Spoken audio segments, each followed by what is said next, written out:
UPA ಸರ್ಕಾರದ ಭ್ರಷ್ಟಾಚಾರ ಕಂಡು ಜನತೆ ರೋಸಿ ಹೋಗಿದ್ದಾರೆ ಅಂತ ಮಾಜಿ ಮುಖ್ಯಮಂತ್ರಿ ಎಚ್ ಡಿ ಕುಮಾರಸ್ವಾಮಿ ಅಭಿಪ್ರಾಯಪಟ್ಟಿದ್ದಾರೆ. 4 ವರ್ಷದ ಯುಪಿಎ ಸರ್ಕಾರದ ಅವಧಿಯಲ್ಲಿ ಅಭಿವೃದ್ಧಿಗಿಂತ ಭ್ರಷ್ಟಾಚಾರದ ಪಾಲೆ ಹೆಚ್ಚಾಗಿದೆ ಅಂತ ಎಚ್ಡಿಕೆ ಆರೋಪಿಸಿದ್ದಾರೆ. ಮುಂದಿನ ಲೋಕಸಭಾ ಚುನಾವಣೆಯಲ್ಲಿ ಜನತೆಯನ್ನು ಮರಳು ಮಾಡೋದಕ್ಕೆ ರಾಜ್ಯ ಸರ್ಕಾರ ಹೊಸ ಯೋಜನೆಗಳನ್ನು ಪ್ರಕಟಿಸ್ತಾ ಇದೆ ಅಂತ ಟೀಕಿಸಿದ್ದಾರೆ. ಲೋಪ ಸರಿಪಡಿಸದೆ ನೂತನ ತಾಲೂಕು ರಚನೆ ಕೈಬಿಟ್ಟಿರುವುದು ಕೂಡ ಒಳ್ಳೆ ಬೆಳವಣಿಗೆ ಅಲ್ಲ ಅಂತ ಕುಮಾರಸ್ವಾಮಿ ಅಭಿಪ್ರಾಯಪಟ್ಟಿದ್ದಾರೆ.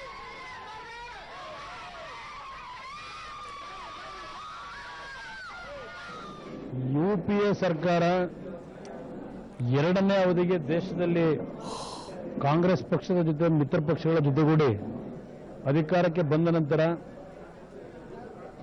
ಹಲವಾರು ರೀತಿಯ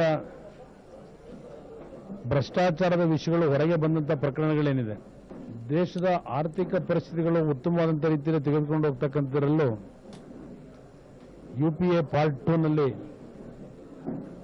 ಎಡವಿರ್ತಕ್ಕಂಥದ್ದೇನಿದೆ, ದೇಶದಲ್ಲಿ ಹಲವಾರು ರೀತಿಯ ಸಮಸ್ಯೆಗಳಿಗೆ ಪರಿಹಾರವನ್ನು ಕಲ್ಪಿಸ್ತಕ್ಕಂಥದ್ದು ಎಡವಿರ್ತಕ್ಕಂಥದ್ದು ಕಾಣಬಹುದು.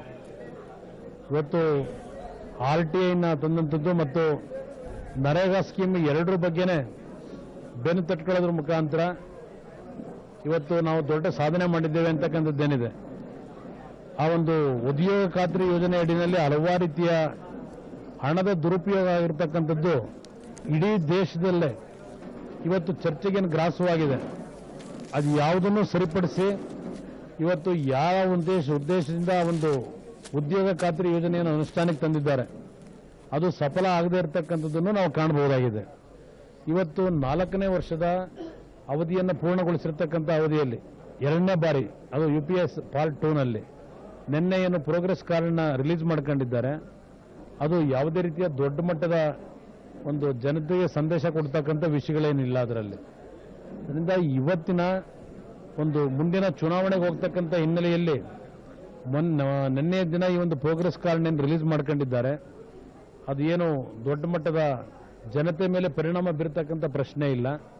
ಅದರ ಜೊತೆಯಲ್ಲಿ ಇವತ್ತು ಭಾರತ್ ನಿರ್ಮಾಣ ಅಂತಲೂ ಅದೊಂದು ಹೆಸರು, ಅದರ ಜೊತೆಯಲ್ಲಿ ಇವತ್ತು ಭಾರತ್ ನಿರ್ಮಾಣ ಅಂತಲೂ ಅದೊಂದು ಹೆಸರಿನಲ್ಲಿ ಈಗ ಪ್ರತಿನಿತ್ಯ ಜಾಹೀರಾತುಗಳನ್ನು ಕೊಡೋದ್ರ ಮುಖಾಂತರ ದೇಶದ ಬಡವರ ಮತ್ತು ಪ್ರಜೆಗಳ ಹಣವನ್ನು, ತೆರಿಗೆ ಹಣವನ್ನು ಇವತ್ತು ನೂರಾರು ಕೋಟಿ ರೂಪಾಯಿಗಳು ಇವತ್ತು ಜಾಹೀರಾತಿಗೆ ಮುಂದಿನ ಚುನಾವಣೆ ನಡೆಸಲಿಕ್ಕೆ ದುರುಪಯೋಗ ಪಡಿಸ್ಕೊಂಡಿರ್ತಕ್ಕಂಥದ್ದೇನಿದೆ, ಇದು ಹಿಂದೆ ಇದೇ ರೀತಿಯಲ್ಲಿ ಬಿಜೆಪಿಯವರು ಇದೇ ರೀತಿಯ ಹಣವನ್ನು ಜಾಹೀರಾತುಗಳಿಗೆ ದುರುಪಯೋಗ ಪಡಿಸ್ಕೊಳ್ಳೋದ್ರ ಮುಖಾಂತರ ಯಾವುದೇ ಸಾಧನೆಗಳನ್ನೇನು ಮಾಡಲಿಕ್ಕೆ ಆಗಲಿಲ್ಲ.